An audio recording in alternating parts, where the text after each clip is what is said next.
जाके चर्बी मिलाएगा। अगर ये इतना आसान काम हो तो मैं सिर्फ गर्म पानी पीऊँ और मैं अपनी मर्जी की हर चीज खाऊँ, ठीक है? ऐसा होता नहीं और इसीलिए रिजल्ट्स मिलते नहीं है।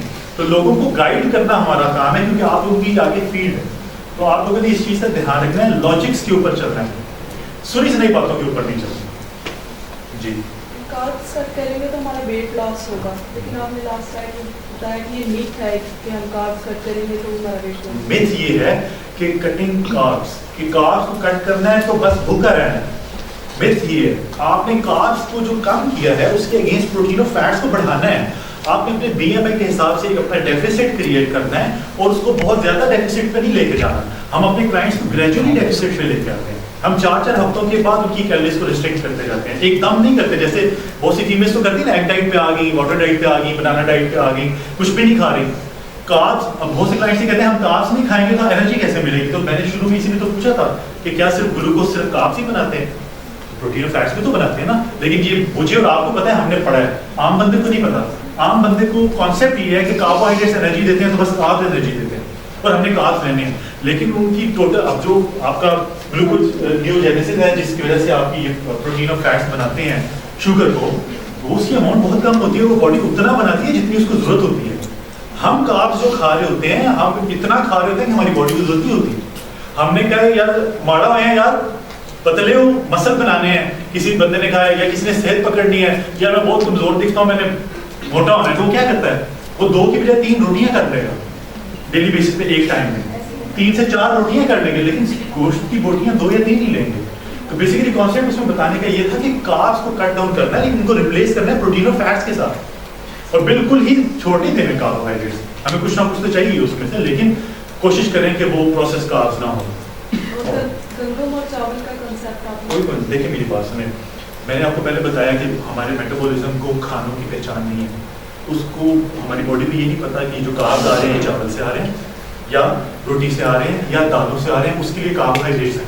उसने उनको उसी तरह ट्रीट करना है, फूड को प्रोसेस करना है और कार्ब्स को उनकी जगह पे ब्लड में आना है और अपनी जगह पे पहुंच जाना है, ठीक है? तो इसलिए चावल और ये कॉन्सेप्ट है ना, उबले चावल, तड़के वाले चावल, मैं रोटी, या मैं जनाब अभी शुगर एक पेशेंट मेरे पास आया, मुझे कहते हैं कि मैं तो मल्टीग्रेन नाश्ता ले रहा हूँ। मैं कि उससे क्या होगा? उससे शुगर ठीक हो जाती है।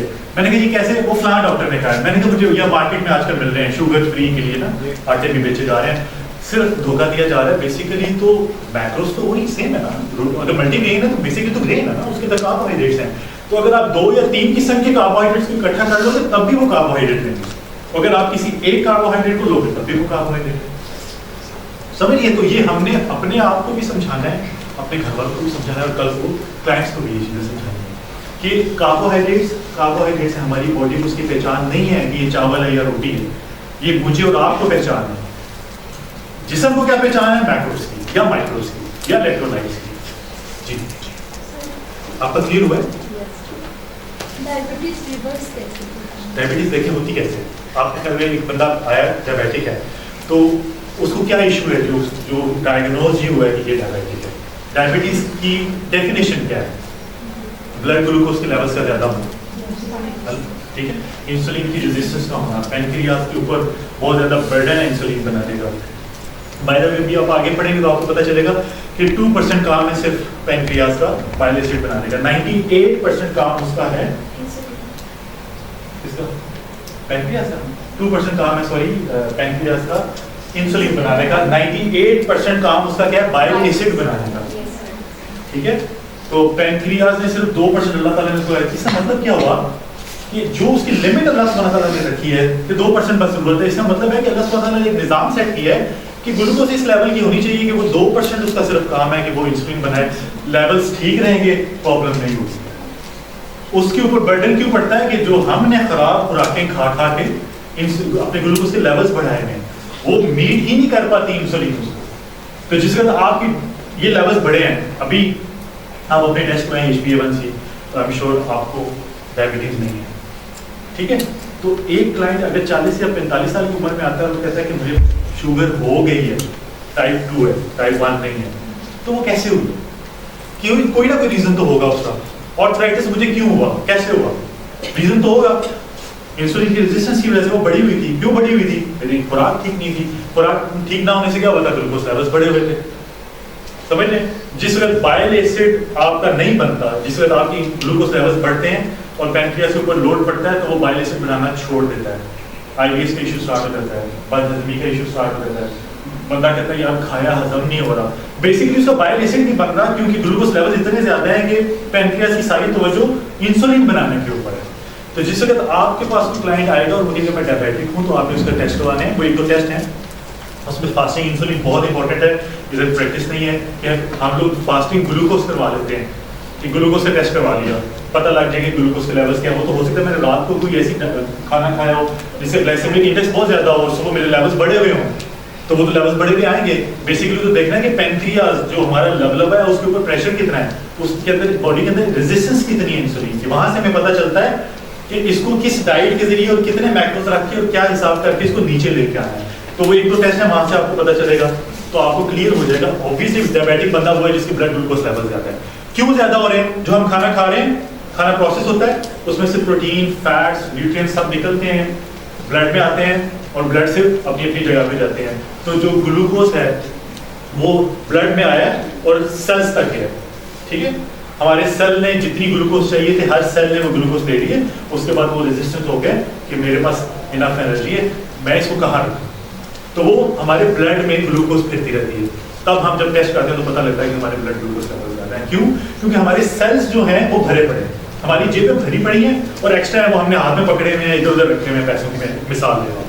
तो जिस वक्त आपके ग्लूकोज लेवल ज्यादा है तो इसका मतलब ये है कि जो आपने खाना खाया उसके अंदर इतनी ज्यादा ग्लूकोज थी कि उसने आपकी पूरी बॉडी के सेल्स को जितनी रिक्वायर्ड ग्लूकोज थी वो दे दी है, उसके बाद भी बच गई है।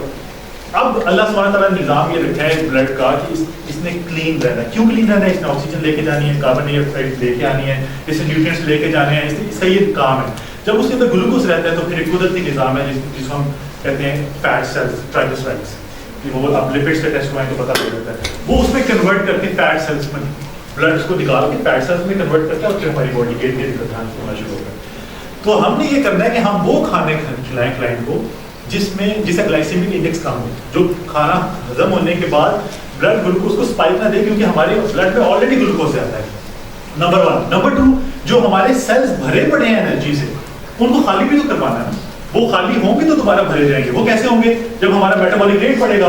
मेटाबॉलिक रेट कैसे बढ़ेगा? जब फिजिकल एक्टिविटी बढ़ेगी, जब एक्सरसाइज होगी, ऐड होगी, तो रूटीन की जो फिजिकल एक्टिविटी है उससे बढ़ेंगे तो कैलोरी डिमांड बढ़ेगी, सेल्स उस एनर्जी को यूज करेंगे, अगली एनर्जी के लिए अवेलेबल हो जाएंगे, ब्लड से वो फिर पहुंच जाएगी, तो हमारा ब्लड साफ होता जाएगा ग्लूकोज, समझिए। और चूंकि हम बाहर से वो खाने नहीं खा रहे जो ग्लूकोज में कन्वर्ट हो रहे हैं, तो हमारी बाहर से इंटेक भी ग्लूकोज की इतनी नहीं होगी, तो हमारी रिवर्स हो जाएगी।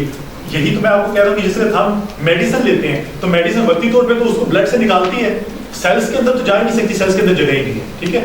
फैट सेल्स कन्वर्ट वो तेजी से कर रही है उसको। आप देखिए इंसुलिन वाला बंदा कितनी जल्दी फूलता है, क्योंकि फैट सेल्स तेजी से कन्वर्ट होते हैं, ब्लड को साफ करना है। लेकिन बेसिकली हम उसकी सोर्स को क्यों नहीं पकड़ते कि जो जहां से जड़ है, यानी जो खाने हम खा रहे हैं हम उसको कंट्रोल कर लें, ना ज्यादा ग्लूकोज दें, ना ज्यादा वो फैट सेल्स में कन्वर्ट हो, समझ लिए। तो आपने सिर्फ कट डाउन करना होता है कार्ब्स को, और वो भी इतने कार्ब्स रखने हैं जिस तरह आपकी कीटो डाइट है शुरू में, ताकि वो विजिबल कार्ब्स ना हो, वो आपको लीफी ग्रीन्स वगैरह से कार्ब्स मिले।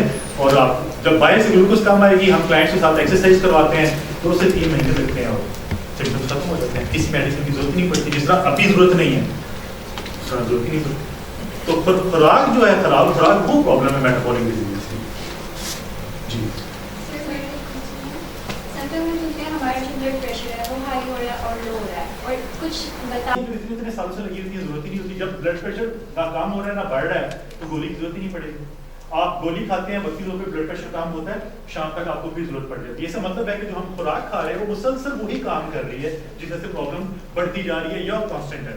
तो हमने क्या करना है कि हमने खुराक को ठीक करना है ताकि गोली की जरूरत ही ना पड़े। आपने पूछना था आपको समझ आई बात? आपने कहा था कि हम क्लाइंट्स को ज़्यादातर दालें वगैरह रेकमेंड नहीं करते क्योंकि प्लांट बेस्ड प्रोटीन जो है वो अमाइनो एसिड कंप्लीटली प्रोवाइड नहीं कर सकता। तो जो ये एक रीजन था। तो स्ट्रिक्टली जो वीगन होते हैं लोग, क्या उनकी कभी भी रिक्वायरमेंट हम देते हैं उनको, लेकिन फिर हम ये करते हैं कि हम उनकी प्रोटीन के लिए दूसरी सोर्सेज देते हैं, जैसे वे प्रोटीन पाउडर है, ठीक है, हम इस तरह की सोर्सेज देखते हैं जिससे हम उनको प्रोटीन पूरी दे सकें। बात यह है कि अगर आपने 100 ग्राम दाल ली है तो आप उसमें से लेट से कहते हैं कि 8 ग्राम प्रोटीन मिलेगी, एक मिसाल दे रहा हूँ, तो हो सकता है उसमें 40 ग्राम कार्ब्स भी हों। तो हमने तो बेसिकली अपना फोकस रखना ही कार्बोहाइड्रेट्स पे है, हमने ग्लूकोज पे फोकस रखना है जिस तरह की हम ट्रीटमेंट कर रहे हैं उस बेस पे, या इवन कि हमने फैट लॉस भी करना है। तो हमने बेसिकली तो बॉडी को मजबूर करना है कि जो स्टोर्ड एनर्जी है उसको इस्तेमाल करे। तो स्टोर्ड एनर्जी क्या है? फैट है, फैट को या मसल के अंदर माइटोकॉन्ड्रिया है वो है, ठीक है, तो वो तो एक्सरसाइज के जरिए इस्तेमाल हो जाती है। लेकिन फैट कैसे इस्तेमाल होगा? तो उसके लिए हमें बाहर से कार्बोहाइड्रेट्स को कट डाउन करना है ताकि वो कीटोसिस में, आप लोग पढ़ चुके हैं इसको, कीटोसिस में जाना बॉडी का बेसिकली वो उसका होता है। तो दालें हम देते हैं, जिससे मैंने आपको कहा जो डाइट चल रही है उसमें हम देते हैं, हम उनको लीफी ग्रीन्स पे लेके जाएंगे और उसके साथ हम नट्स वगैरह ऐड करते हैं, उसके साथ वे प्रोटीन पाउडर ऐड करते हैं, हम इस तरीके से लेके चलते हैं। लेकिन बहुत जो इंडियंस कुछ क्लाइंट्स हैं उनके लिए सीरियस प्रॉब्लम है, लेकिन कुछ ऐसे क्लाइंट्स हैं या फीमेल्स हैं इधर के जो सिर्फ इसलिए नहीं खाते कि कभी खाया नहीं, या स्मेल आती है, बहुत से इश्यूज हैं, तो उनको हम थोड़ा सा कोचिंग करते हैं उनकी कि ये जिस्म को ज़रूरी है। अगर ये ज़रूरी ना होता तो अब जो आप सबके कोई ना कोई बिलवेड वन होंगे, तो आप लोगों की कोई करीबी प्यारा बंदा हो तो आप उसको आपके क्या दिल चाहते हैं कि मैं इसकी क्या खातिर खिदमत करूँ। लेट्स से कोई दूसरे शहर से आपके पास आया है तो आप कहेंगे कि मैं अपने शहर की हर अच्छी चीज़ खिला दूँ, आज ये खिला दूँ, कल वो खिला दूँ, बताऊँ ये ज़्यादा मशहूर है, ये ज़्यादा अच्छी है, ये जैसी भी आए वो आप खिलाएंगे। बनी इसराइल नबी पाक अल्लाह सुब्हानहू व तआला की महबूब तरीन कौम थी अपने टाइम में, महबूब तरीन कौम, अल्लाह सुब्हानहू व तआला को उनसे ज्यादा पसंद कोई नहीं था, इसलिए खाने का वादा किया, उतारा क्या? प्रोटीन्स और फैट्स। वो भी तो अल्लाह सुब्हानहू व तआला भी कहते हैं, कुरान पाक में तो बाद में चले जिक्र हुआ, लेकिन अल्लाह सुब्हानहू व तआला भी कहते हैं जन्नत के फलों का, दूध की नहरों का जिक्र किया हुआ है। दूध तो प्रोटीन और फैट्स डेली बेसिस पे, चाहे बूढ़ा है, जवान है, मर्द है, औरत है, बच्चे हैं, बीमार है, सेहतमंद है, एक ही तरह का खाना आता था। अल्लाह सुब्हानहू व तआला को पता है कि हमारी बॉडीज उसने किस तरह बनाई है और इनके लिए बेहतर क्या है, वरना अपनी महबूब तरीन कौम को एक ही तरह का खाना, और चूंकि वो महबूब तरीन कौम इसलिए कह रहा हूँ कि उसके बाद वो इसी महबूब तरीन कौम ने कहा था हम एक तरह का खाना खा खा के तंग आ गए। तो सूरह बकरा में अल्लाह सुब्हानहू व तआला ने फरमाया कि तुम आला छोड़ के अदना मांगते हो, मैं आला दे रहा हूँ और तुम कहते हो गंदम चाहिए ना चाहिए, अदना मांग रहे हो। अल्लाह सुब्हानहू व तआला कुरान पाक में कह रहे हैं अदना। गोरों ने इस चीज को पकड़ के रिसर्च की है, स्टडीज की हैं, वो बीमारियों का इलाज कर रहे हैं। हम कहते हैं ऐसी रोटी ना खाई तो रह नहीं सकते, सारी जिंदगी रोटी तो खाती। अल्लाह सुब्हानहू व तआला क्या कह रहे हैं कि अदना मांग रहे हो। फिर अदना महबूब तरीन कौम थी, आपका कोई बंदा आता है और वो कहता है कि यार मेरा हलवा पूरी खाने को दिल चाह रहा है, आप कहते हैं नहीं मैं डाइटिशियन हूँ, मैं बता सकता हूँ, ये बता सकती हूँ कि हेल्दी नहीं है तो ये मत खाएं, मैं आपको इतने दिनों से फजूल चीजें खिला रहा हूँ या खिला रही हूँ, तो ये ऊपर खाएंगे तो और जुल्म होगा। आप तो खिलाएंगे, आप तो कहेंगे कि चलो ठीक है एक खा लेना, आधी खा लेना, चलो तुम्हारे साथ प्यार बहुत है, तुम मेरे भाई हो, बहन हो, रिश्तेदार हो, वटेवर दोस्त हो, कुछ भी हो, चलो तुम खा लो, कहेंगे। अल्लाह सुब्हानहू व तआला ने नहीं उतारी, अदना चीज उतारी नहीं, कहा वो फलां बस्ती की तरफ चले जाओ, काफरों की तुम्हें देख के चले जाएंगे और वहां तुम्हें गंदम अनाज मिल जाएगा, और फिर मनसलवा आना रोक दिया। इशारे बताने का मकसद ये था अल्लाह सुब्हानहू व तआला के कि बेहतर क्या है। कुरान पाक में जिक्र है दूध का, कुरान पाक में जिक्र है फलों का, तो तब हमारे मेटाबॉलिज्म भी तो वैसे ही होंगे ना। आपको पता है ना, आप लोगों ने पढ़ा है इसके बारे में कि वहां पसीना आएगा खाना हजम हो जाएगा, वर्ब्स आएंगे खाना हजम हो जाएगा, कहीं वॉशरूम किसी चीज की जरूरत नहीं, कोई गंद नहीं, कुछ नहीं, इसका मतलब हमारे मेटाबॉलिज्म भी वैसे होंगे। दुनिया में जिस तरीके से भेजा, जो मेटाबॉलिज्म बना के भेजा हमारा, उसी हिसाब से खाना मनसलवा में उतारा। ये सबसे बड़ी दलील है इस चीज की, अल्लाह सुब्हानहू व तआला भी तो उतार सकते थे, नहीं उतारा। जैसे आपने कहा कि हम लीफी ग्रीन वेजिटेबल्स ले सकते हैं, लेकिन लीफी ग्रीन वेजिटेबल्स के इफेक्ट्स भी होते हैं ना, लाइक न्यूट्रिएंट्स भी हो जाती है, हमारे किडनी में स्टोन आ जाते हैं, तो कुछ तो उन्हें कैसे यूज करना चाहिए? हमेशा एक चीज हमेशा याद रखें, मैं यहाँ प्रोटीन और फैट्स की बात कर रहा हूँ, इसका ये मतलब नहीं है कि वो ही हर बेहतर खाना है, excess of everything is bad. हम प्रोटीन और फैट भी ज़्यादा लेते हैं तो वो भी ग्लूकोज में कन्वर्ट करता है ना, जब बॉडी में इस्तेमाल नहीं करता तो वो वही ग्लूकोज में फैट में भी कन्वर्ट होगा। तो हर चीज़ मॉडरेशन में लीजिए, भूख रख के खाना।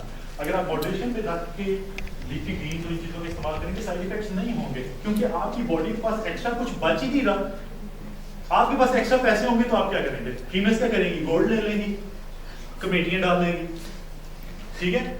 लड़के क्या करेंगे? कहीं ना कहीं बैंक में रख देंगे, या वो भी गोल्ड ले सकते हैं, या जमीन ले लेंगे, कहीं ना कहीं हम इन्वेस्ट कर देंगे एक्स्ट्रा पैसे। बॉडी के पास कोई तरीका नहीं है एक्स्ट्रा एनर्जी को स्टोर करने का मास वजह से कि फैट सेल में। अब वो एक्स्ट्रा एनर्जी चाहे आप उसे प्रोटीन से दे रहे हैं, चाहे फैट से दे रहे हैं, चाहे कार्ब से दे रहे हैं, तो आपने कभी भी जरूरत से ज्यादा कुछ भी नहीं खाना, हर चीज नुकसान पहुंचाएगी। जब हम कॉफी ले लेते हैं एंड कफाइन होता है उसमें, तो क्या एट द सेम टाइम क्या हम चाय भी ले सकते हैं? ले सकते हैं, डिपेंड करता है क्लाइंट्स हम तो अपनी क्लाइंट्स ब्लैक कॉफी रिकमेंड करते हैं, ब्लैक टी रिकमेंड करते हैं, ठीक है, लेकिन ये नहीं कहते कि 2-2, 3-3, 4-4 कप पी जाए। लेकिन सर पूरे एक दिन में मैक्सिमम कितना होना चाहिए? 2 से 3 कप नॉर्मल है। आप लोग कहते हैं कि एक अंडा जल्दी समेत खा लिया तो बस एक आज का हो गया, 3 से 4 अंडे आप लोग खा सकते हैं जल्दी समेत, ठीक है, जो स्टडीज और रिसर्च बताती हैं, हम लोग खुद खाते हैं, क्लाइंट्स को खिलाते हैं, प्रॉब्लम नहीं होती। क्यों प्रॉब्लम नहीं होती? आपने अंडे तो 4 ले लिए, जल्दी भी ले लिए, उसमें फैट्स कंटेंट ज्यादा आ गया, वो भी आपने ले लिया, ठीक है। अब आप बाकी अगर सारा दिन में भी ऐसा खाना खा रहे हैं जिसमें फैट कंटेंट ज्यादा है, तो ऑब्वियसली वो आपकी बॉडी में जाके ज्यादा फैट इकट्ठा होगा, ज्यादा फैट इकट्ठा होगा तो उसके फिर उस तरह के साइड इफेक्ट्स होंगे। तो अगर आप 4 अंडे ले रहे हैं जल्दी समेत और उसके बाद बाकी सारा दिन की डाइट भी बैलेंस है, तो अपनी बॉडी को उतने ही न्यूट्रिएंट्स दे रहे हैं जितनी उसको जरूरत है, तो सारे यूटिलाइज हो जाएंगे, बचेगा कुछ नहीं जो नुकसान पहुंचाए। हमेशा जो चीज एक्स्ट्रा होगी जो बचेगी वो नुकसान पहुंचाएगी, क्योंकि बॉडी के पास कोई तरीका ही नहीं है उसको निकालने का। जो हमें स्टूल पास होता है वो खाना होता है जो प्रोसेस हो चुका है, जो इस्तेमाल में आ गया है। सर मतलब हम अगर 2 कप कॉफी के ले तो हम चाय के 2 कप ले सकते हैं ब्लैक, मैं तो रिकमेंड ब्लैक टी करता हूँ, दूध वाली मैं नहीं रिकमेंड करता, लैक्टोज। और अच्छा उस्मान है क्वेश्चन, कुछ लोग जो बहुत पतले होते हैं, बहुत कुछ खाते हैं, लेकिन उन्हें लगता है कि हमारा वेट नहीं बढ़ता, वो दबा के पिज़्ज़ा भी खाते हैं, दबा के शवारमा भी खाते हैं और वो हर चीज़ खाते हैं, लेकिन उन्हें ये होता है कि जी हमारा क्योंकि वेट नहीं बढ़ता तो हम हेल्दी हैं, हम ठीक हैं, तो उनके बारे में थोड़ी सी बताइए। मैं विश करता हूँ मुझे अल्लाह सुब्हान तआला वैसी बॉडी दी, वैसा मेटाबॉलिज्म दिया होता, मेटाबॉलिज्म फास्ट होता है, हर चीज़ अपनी मर्जी की आप खा सकते हैं। देखें इनमें भी 2 तरह के लोग होते हैं, कुछ होते हैं जो बहुत ज़्यादा स्किनी होते हैं जी, कुछ होते हैं जो नॉर्मल होते हैं, ठीक है। बहुत ज़्यादा स्किनी, बहुत ज़्यादा खाने के बावजूद वजन बढ़ाने की हर तरह की कोशिश कर चुके हैं, वजन नहीं बढ़ रहा, क्या वजह हो सकती है? कुछ पढ़ा है इसके बारे में? सॉरी, हाँ ये डिजीज तो है। कौन सी? जब भी कोई क्लाइंट आपके पास आए जिसका वजन बहुत ही एबनॉर्मल तरीके से बढ़ रहा है दिनों में, या इंतहाई कोशिश के बावजूद वजन बढ़ा नहीं पा रहा, तो थायराइड का टेस्ट करवाना है। तो थायराइड ग्लैंड इम्बैलेंस है, जिसकी वजह से या वजन बहुत तेजी से बढ़ता है या बिल्कुल ही नहीं बढ़ता।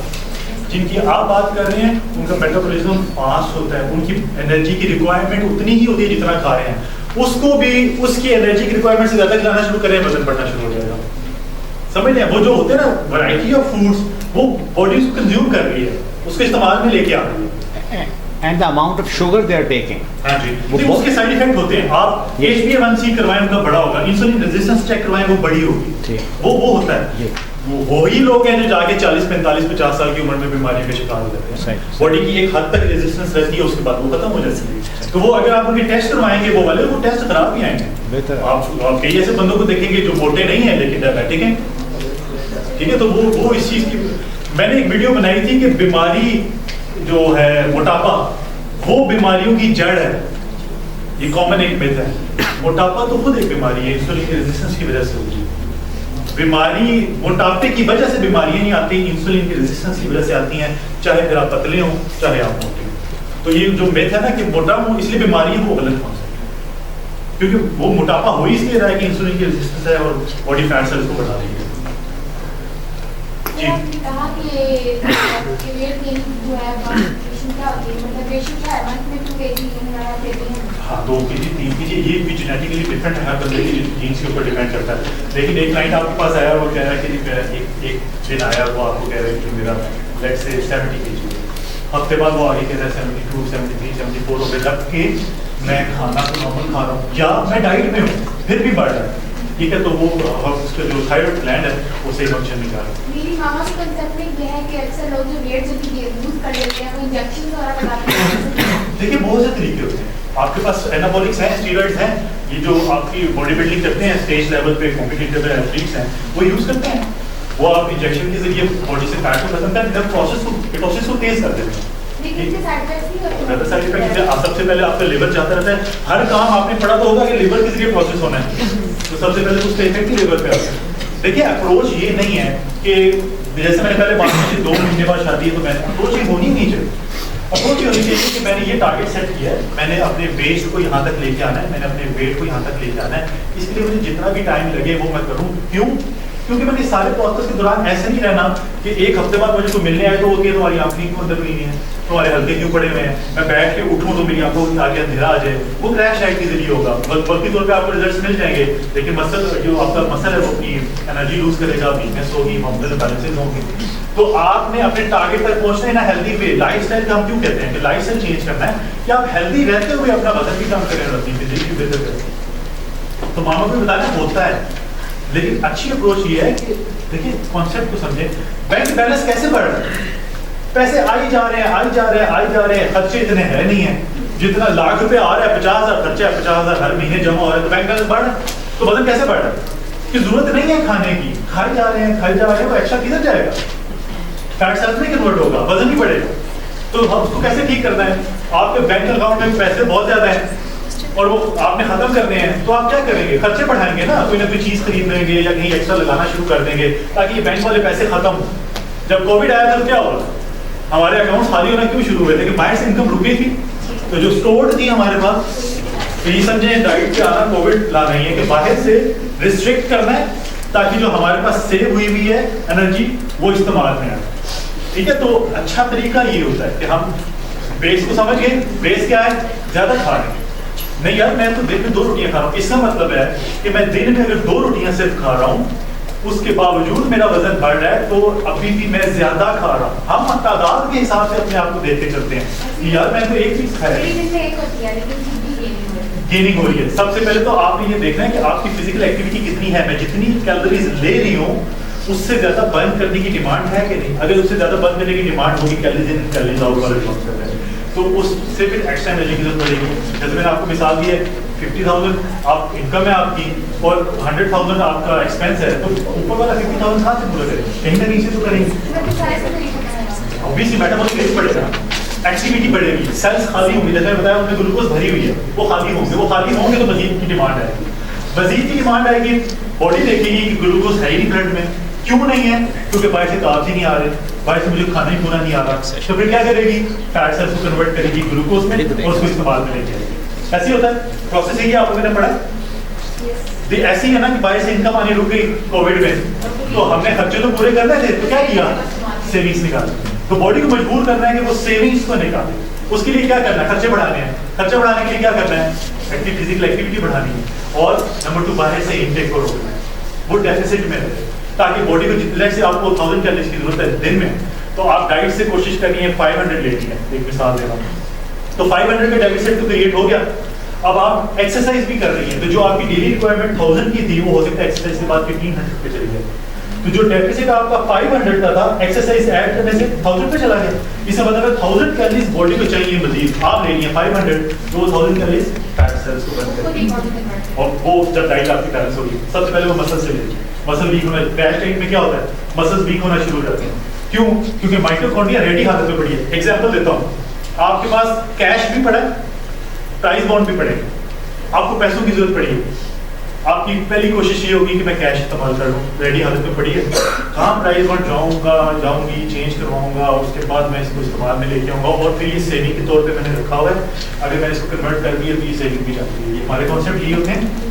माइटोकॉन्ड्रिया मसल्स के अंदर रेडी हालत में एनर्जी पड़ी है, फैट सेल्स प्रोसेस होकर फैट सेल्स बने हैं। बॉडी में जिस एनर्जी की जरूरत पड़ी है क्रैश डाइट की, हम 200, 300, 400 कैलोरीज ले रहे हैं, बॉडी को 2000 कैलोरीज की जरूरत है। सर्वाइवल मोड है बॉडी का, अल्लाह सुब्हान तआला ने बनाया है, उसने जिंदा रहना है, उसने क्या करना है? उसने फौरन आपकी एनर्जी मसल से लेना शुरू करनी है कि मैंने अपनी रिक्वायरमेंट पूरी कर दी। नंबर 2 हम क्या करते हैं? जिस दिन कोविड आया था तो हम लोग ने अपने खर्चे रोके थे, तो इनकम नहीं है, खर्चे कम कर दो, जरूरी खर्चे वो करते हैं। ऐसे ही होता है। और ऐसे ही हुआ था, जिसके बाद आप क्रैश डाइट पे जाते हैं तो बॉडी कहती है सर्वाइवल मोड पे शिफ्ट होना है। सर्वाइवल मोड पे शिफ्ट होने का मतलब है ब्रेन को एनर्जी की जरूरत देनी है, डाइजेस्टिव सिस्टम को, रेस्पिरेटरी सिस्टम को जरूरत देनी है, स्किन को ना भी जाए खैर है, नाखूनों को ना भी जाए खैर है, बालों को ना भी जाए खैर है, वो उससे हम मर नहीं रहे। जिन चीज़ों से ज़िंदगी बचनी है बॉडी सिर्फ उस पर एनर्जी लगाती है और उतना ही लगाती है। क्रैश लाइट से ये नुकसान होता है, जो वीकनेस होती है, जब बाल गिरना शुरू हो जाते हैं, स्किन खराब हो जाती है, आंखें अंदर चली जाती हैं, क्योंकि बाकी जिस्म को, सेल्स को, टिश्यूज को वो न्यूट्रिएंट्स नहीं मिल रहे, बॉडी सिर्फ सर्वाइवल मोड पे चलेगी। समझ रहे हैं? तो इसलिए जिस वक्त आप क्रैश लाइट करते हैं तो ये नुकसान होता है। जब आप बैलेंस डाइट लेते हैं तो हम क्या करते हैं, हम बॉडी के हर हिस्से को जो न्यूट्रिएंट्स चाहिए होते हैं वो देते हैं, वो डाइट से हम देते हैं। तो बॉडी को एक्स्ट्रा एनर्जी की जरूरत पड़ती है। जैसे आप एक्सरसाइज कर रहे हैं, हम एक्सरसाइज को क्यों फोर्स करते हैं? आपने एक्सरसाइज की, मसल थका, मसल के अंदर से एनर्जी निकल गई, बॉडी के पास सोर्स ही कोई नहीं है, फिर उसको ऑटोमेटिकली जितनी भी कोशिश कर ले उसको कहीं और से एनर्जी नहीं मिलती, तो उसने फैट सेल की तरफ जाना ही जाना है। जैसे आपकी कैश खत्म हो गई है और आपको पैसों की जरूरत है, तो आपने प्राइस नोट चेंज करवानी है, उसके बगैर तो हल नहीं है। ठीक है, तो इसलिए बैलेंस डाइट बहुत ज्यादा जरूरी है, क्रैश डाइट और डेफिसिट बहुत ज्यादा ना होना, ये बहुत ज्यादा इंपॉर्टेंट है। तब आप बॉडी को कीटोसिस में लेके जा सकेंगे और फैट को बंद करेंगे। अक्सर लोग वॉक करते हैं ट्रेडमिल के ऊपर, वजन उनका काम हो जाता है लेकिन उनकी स्किन क्यों लूज हो जाती है, बॉडी डी शेप ही रहती है। आप मेरी ट्रांसफॉर्मेशन क्लाइंट्स की देखें, before and after body weight में इतना फर्क नजर नहीं आएगा 8-8, 9-9, 10-10 किलो का, लेकिन 40 से 31 वेस्ट जरूर हुई होगी। अब देखिए मैं वेस्ट भी उसमें मेंशन करता हूँ। बॉडी की पूरी ट्रांसफॉर्मेशन हुई है, रिकम्पोजिशन हुई है। क्यों? फोकस किसको किया था कि जिसने ये चीज बढ़ाई थी चर्बी, उसको कम करना है। नीचे मसल तो बॉडी नॉट भी तो हुई है ना, वो तो ऐसी रहनी है। और चूंकि प्रोटीन को हाई रखना है, फैट्स को हाई रखना है, तो मसल ग्रो करेगा, बॉडी शेप में आ जाएगी। समझिए? और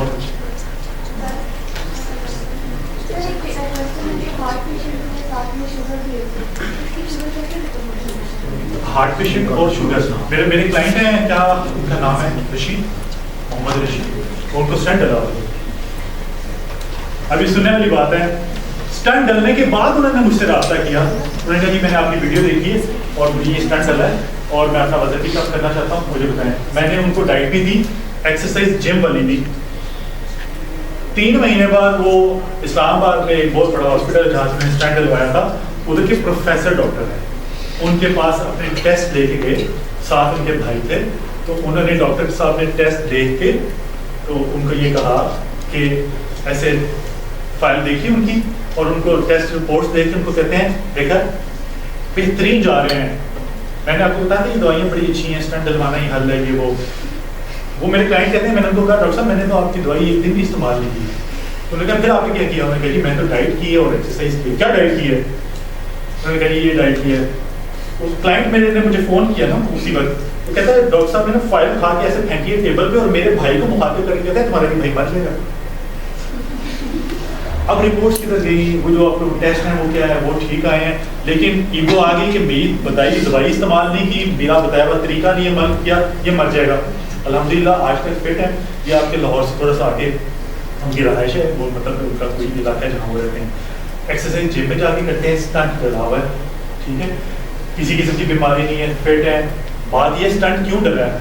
जब आपकी ब्लड के अंदर कैल्शियम फैट सेल्स फिरते रहेंगे, ब्लड साफ नहीं होगा, तो कहीं ना कहीं तो वो इकट्ठे होंगे, कहीं ना कहीं तो ब्लॉकेज बनेगी। ये करते हैं क्या? स्टंट डाल के खुला ही करते हैं ना, तो वो टांगू ही उनको ठीक कर दें। आप ब्लड फ्लो ठीक कर दें, आप विटामिन डी लेना शुरू करें ताकि जो कैल्शियम जमा हुआ है वो, क्योंकि जब भी आप खाना खाते हैं और बॉडी कैल्शियम को निकालती है तो कैल्शियम बोन्स तक नहीं पहुंच सकता जब तक विटामिन डी के साथ केमिकल बॉन्डिंग ना हो। अगर आप विटामिन डी डेफिशिएंट हैं तो कैल्शियम कभी भी हड्डियों तक नहीं पहुंचेगा। ये बूढ़े कारपेट के ऊपर गिरते हैं, हमारे जो बुजुर्ग हैं, कूल्हे की हड्डी टूट गई, टांग की हड्डी टूट गई, क्यों? बोन्स वीक हो चुकी हैं। क्यों वीक हो चुकी हैं? कैल्शियम पहुंचेगा कैसे? पहले इस प्रोसेस को तो समझे। विटामिन डी हम डेफिशिएंट हैं, हम जितना मर्जी कैल्शियम खाएं वो ब्लड वेसल्स में इकट्ठा होना शुरू होगा और हार्ट अटैक का वजह बनेगा, स्टंट डलने का वजह बनेगा। जब आपका ब्लड हार्ट का प्रॉब्लम है, सबसे पहले आपने क्या करना है? ब्लड ग्लूकोज को नीचे लेके आना ताकि ब्लड फ्लो ठीक हो। ब्लड फ्लो ठीक होगा तो हार्ट का प्रॉब्लम ठीक होगा। तो जब ब्लड फ्लो ठीक हुआ ग्लूकोज को नीचे करके, तो ऑटोमेटिकली जैसे ग्लूकोज नीचे आएगी पता ठीक हो जाएगा। ठीक है, तो ये लिंक है, इस बात को जहन में रखें। किताबें आपको अभी कहेंगी, ये डॉक्टर पायरा जो है गवाह इस चीज़ की, उन्होंने ज़्यादा डिग्री है इनके पास, क्योंकि किताबें आपको यही कहेंगी, खासकर पाकिस्तान का सिलेबस है कि कार्बोहाइड्रेट्स बहुत ज़रूरी है, बिल्कुल ज़रूरी है, लेकिन इतने ज़रूरी नहीं है कि आप प्रोटीन और फैट्स को वो पीछे कहीं कॉर्नर कर दें और कार्ब्स को याद रखें। तो बेसिकली कार्ब्स को जहन में रखना है हमेशा सारी कि कार्ब्स की एक लिमिटेड रखनी है, प्रोटीन और फैट्स देने हैं।